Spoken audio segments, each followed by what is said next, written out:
So the problem that we want to solve is this problem E, okay, where we have a magnetic field and we are going to be rotating the loop.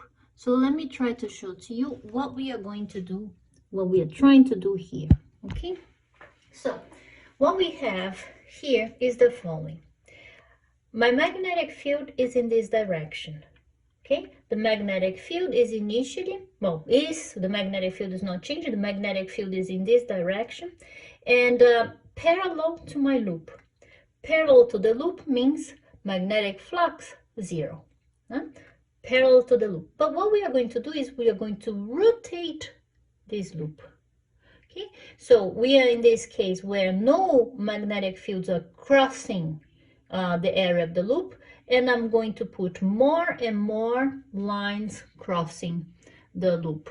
Okay, so nothing to a scenario where we have more and more lines crossing the loop.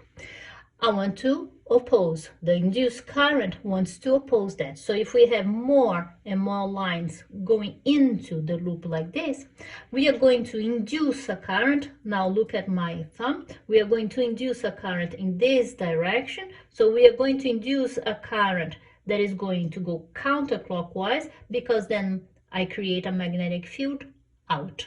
Okay, so again, this is magnetic field parallel, and as I turn the loop, more and more lines going into the loop.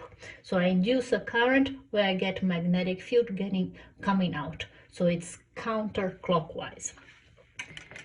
The other case that we also discussed is in the previous slide.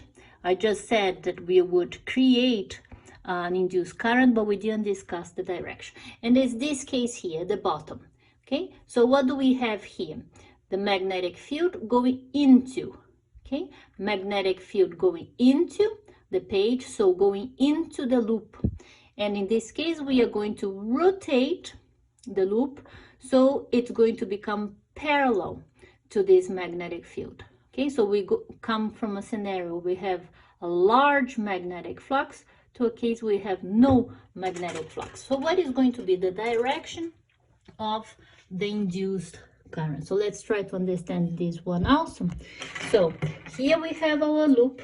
Okay, so here we have our loop, and we have lots of magnetic field going into. So going into, but we start changing the direction, so less and less going into. Okay, so less and less going into, I want to recover those field go into. So how can I recover?